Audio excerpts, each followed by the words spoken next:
El Viernes Santo es un día de dolor porque Cristo fue arrestado, juzgado, condenado y torturado para luego tener que cargar la cruz hacia el Calvario y finalmente ser clavado en ella, donde agonizó durante 3 horas para morir por la redención del mundo. Sin embargo, también el Viernes Santo es el día del amor, porque con su muerte en la cruz, Jesucristo salvó a la humanidad del pecado y la muerte. Nos dio una nueva vida por su gracia y perdón. Durante el tiempo en que nuestro Señor estuvo clavado en la cruz, pronunció 7 breves palabras o frases de grandes significados, por lo que cada una tiene un valor inmenso. Nos ayudan y guían en nuestro caminar en la fe cristiana, en el día a día de nuestra existencia, y estas 7 palabras son: Padre, perdónales porque no saben lo que hacen. Lucas 23:34. Según la narración del evangelista Lucas, esta es la primera palabra pronunciada por Jesús en la cruz. Jesús en la cruz se ha envuelto en un mar de insultos, de burlas y de blasfemias. Lo hacen los que pasan por el camino, los jefes de los judíos, el ladrón que ha sido crucificado con él y también los soldados. Se burlan de él diciendo: si eres hijo de Dios, baja de la cruz y creeremos en ti. Ha puesto su confianza en Dios, que Él lo libre ahora. La humanidad entera, representada por los personajes allí presentes, se ensañan contra Él. ¿Me dejaréis solo?, había dicho Jesús a sus discípulos, y ahora está solo, entre el cielo y la tierra. Se le negó incluso el consuelo de morir con un poco de dignidad. Jesús no solo perdona, sino que pide el perdón de su Padre, para los que lo han entregado a la muerte, para Judas, que lo ha vendido, para Pedro, que lo ha negado, para los que han gritado que lo crucifiquen a él, que es la dulzura, el amor y la paz, para los que allí se están burlando, y no solo pide el perdón para ellos, sino también para todos nosotros, para todos los que con nuestros pecados somos el origen de su condena y crucifixión. Padre, perdónales porque no saben. Jesús sumergió en su oración todas nuestras traiciones. Pide perdón porque el amor todo lo excusa, todo lo soporta. Te lo aseguro, hoy estarás conmigo en el paraíso. Lucas 23:43. Sobre la colina del Calvario habían otras 2 cruces. El Evangelio dice que junto a Jesús fueron crucificados 2 ladrones. Uno de los ladrones se burlaba de Jesús diciendo: ¿no eres tú el Cristo? Sálvate a ti y sálvanos a nosotros. Había podido oír a los que insultaban a Jesús. Había podido leer incluso el título que habían escrito sobre la cruz: Jesús Nazareno, Rey de los Judíos. Era un hombre desesperado que gritaba de rabia contra todo. El otro ladrón se sintió impresionado al ver cómo era Jesús. Lo vio lleno de una paz que no era de este mundo. Lo había visto lleno de mansedumbre.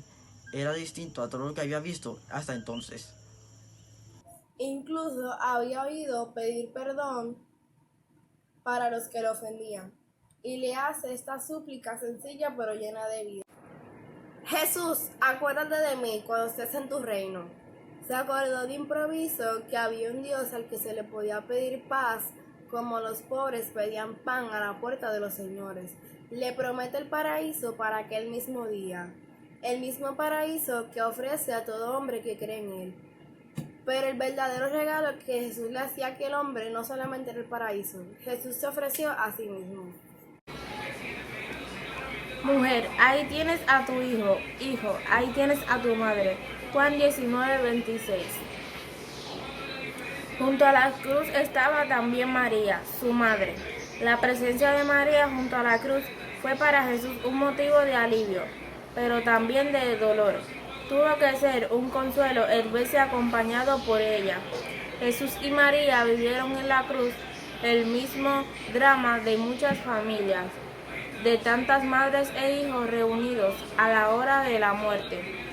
Después de largos periodos de separación por razones de trabajo, de enfermedad, por labores misioneras en la iglesia o por azares de la vida, se encuentra de nuevo en la muerte uno de ellos. Al ver Jesús a su madre presente allí junto a la cruz, provocó toda una estela de recuerdos gratos que habían vivido junto en Nazaret, en Canaán, en Jerusalén. Sobre sus rodillas habían aprendido el Shema, la primera oración con que un niño judío invocaba a Dios. Agarrado de su mano, había ido muchas veces a la Pascua de Jerusalén. Habían hablado tantas veces en aquellos años de Nazaret que él, uno, conocía todas las intimidades del otro. En el corazón de la madre se habían guardado también cosas que ella no había llegado a comprender del todo. 33 años antes habían subido un día de febrero al templo con su hijo entre los brazos para ofrecérselo al Señor. Dios mío, ¿por qué me has abandonado? Son casi las 3 de la tarde en el Calvario y Jesús está haciendo los últimos esfuerzos por llevar un poco de aire a sus pulmones. Sus ojos están borrosos de sangre y sudor. Y en este momento, incorporándose, ¿cómo puede gritar, Dios mío, ¿por qué me has abandonado? No había gritado en el huerto de los olivos, cuando sus venas reventaron por la tensión que vivía. No había gritado en flagelación ni cuando le colocaron la corona de espinas. Ni siquiera lo había hecho en el momento en que la clavaron a la cruz. Jesús grita ahora.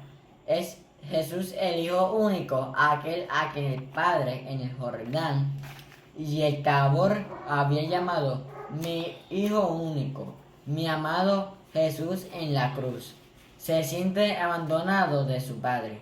¿Qué misterio es este? ¿Cuál es el misterio de Jesús abandonado dirigiéndose a su Padre?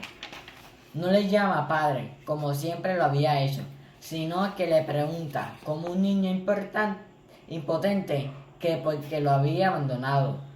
Porque Jesús se siente abandonado de su Padre. Me gustaría poder apoyarte a conocer un poco y sobre todo a contemplar todo el misterio tremendo y a la vez inmensamente grande que Jesús vive en este momento. Este momento de la pasión de Jesús en que se siente abandonado de su mismo Padre es el más doloroso.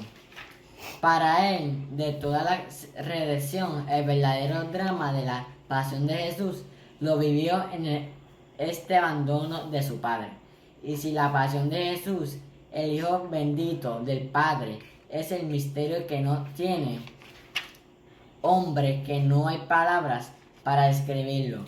No lo es simplemente por los azotes, ni por la sangre derramada, ni por la agonía o por asfixia, sino porque nos hace entrar en el misterio de Dios. Y en este abandono de Jesús, descubrimos el inmenso amor que Jesús tuvo por los hombres y hasta dónde fue capaz de llegar por amor a su Padre, porque todo lo vio haberse ofrecido a devolver a su Padre los hijos que había perdido y por obediencia a él. Tengo sed. Juan 19:28. Una de las más terribles torturas de los crucificados era la sed, la deshidratación que sufrían debido a la pérdida de sangre. Era un tormento durísimo. Y Jesús, por lo que sabemos, no había bebido líquido alguno desde la tarde anterior. No es extraño que tuviera sed.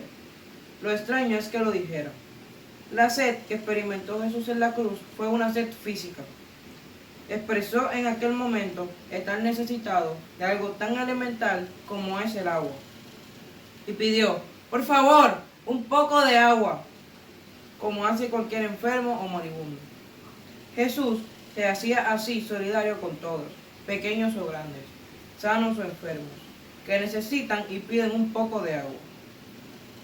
Y es hermoso pensar que cualquier ayuda prestada a un moribundo nos hace recordar que Jesús también pidió un poco de agua antes de morir. Pero no podemos olvidar el detalle que señala el evangelista San Juan. Jesús dijo, tengo sed, para que se cumpliera la escritura. Jesús habló en esta quinta palabra de su sed, aquella sed que vivía él como redentor. Jesús, en aquel momento de la cruz, cuando está realizando la redención de los hombres, pedía otra bebida distinta del agua o del vinagre que le dieron.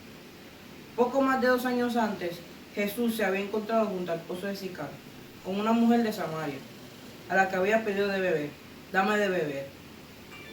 Pero el agua que le pedía no era la del pozo, era la conversión de aquella mujer. Ahora, casi 3 años después, San Juan, que relata este pasaje, quiere hacernos ver que Jesús tiene otra clase de sed. Es como aquella sed de Samaria. Jesús tenía sed de que todos recibieran la vida abundante que él había merecido, de que no se hiciera inútil la redención, sed de manifestarnos a su Padre, de que creyéramos en su amor, de que viviéramos una profunda relación con él, porque todo está aquí, en la relación que tenemos con Dios.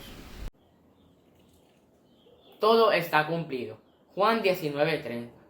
Estas fueron las últimas palabras pronunciadas por Jesús en la cruz.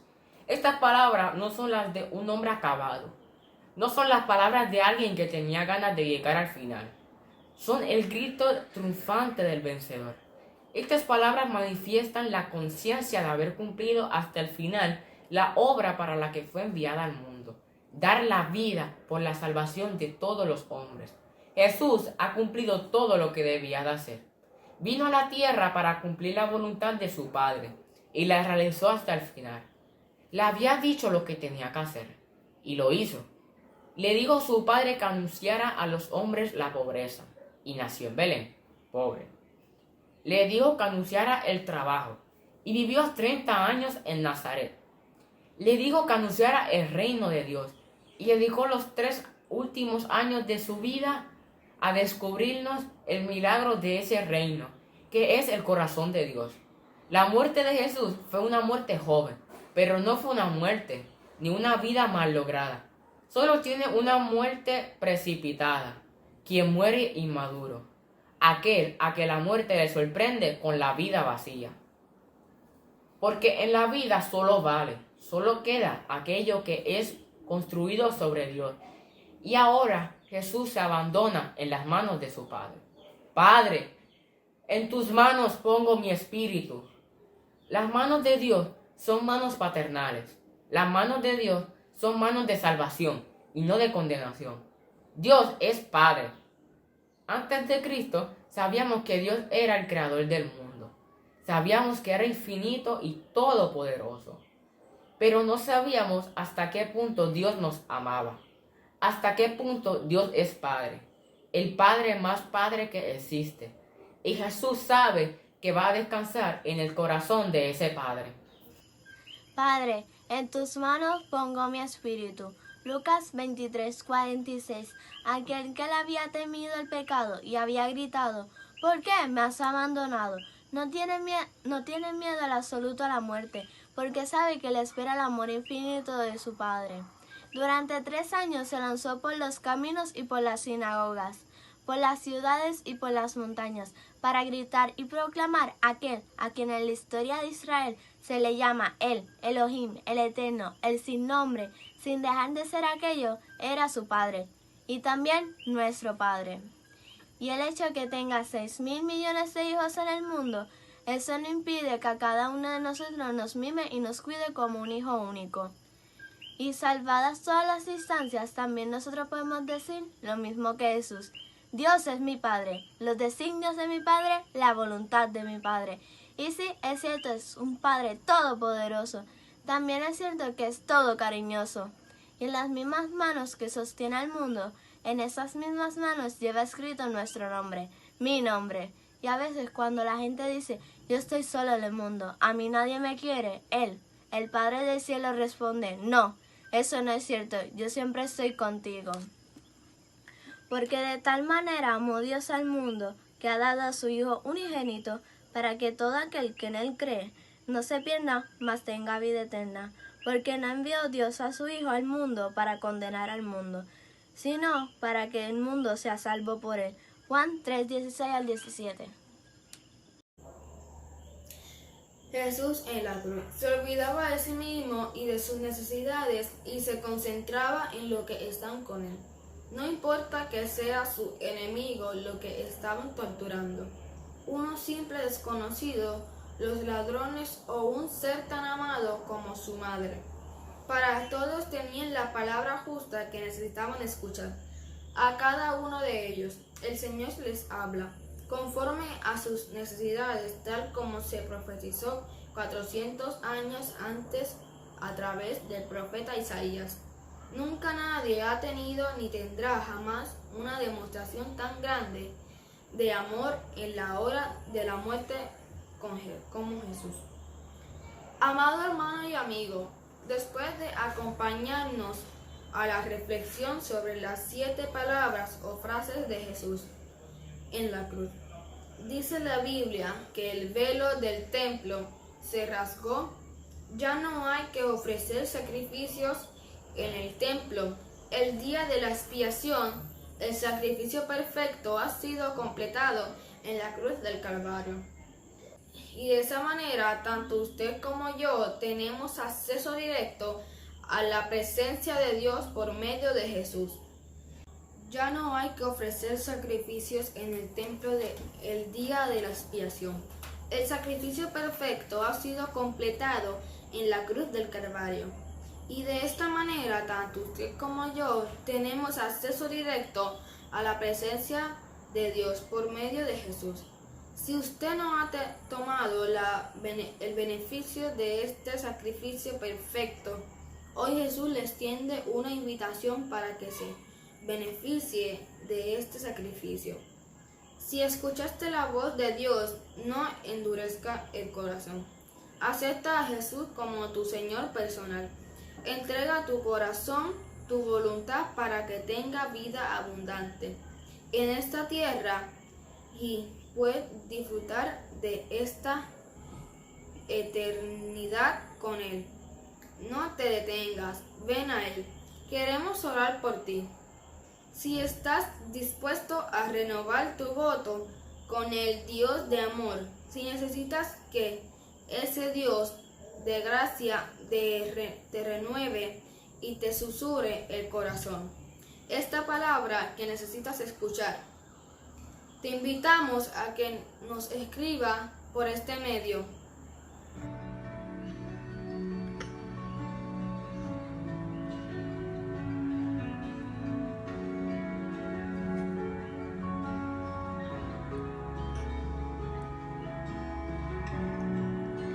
Preciosa sangre se derramó. Oh, preciosa sangre murió por amor. Oh, oh, sobre ti el dolor. Tú verás llorado, Jesús, Jesús, Jesús.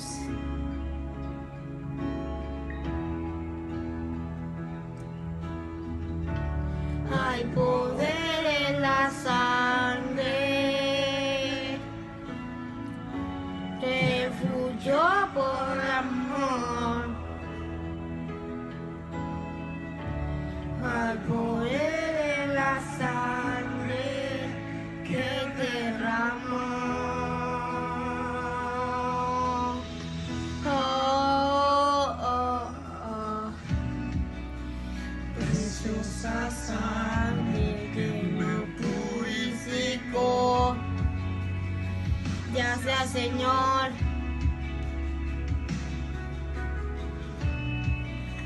Preciosa sangre, hermosa formó. Jesús, gracias.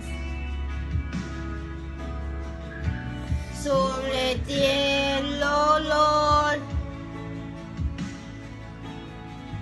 Tú veas llorado, Jesús,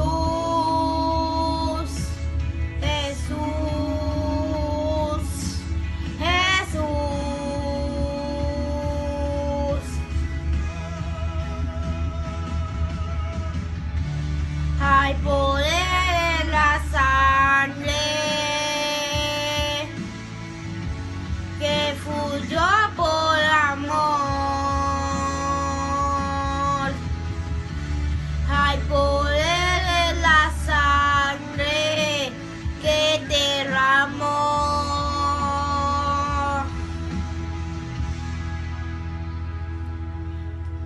Salve.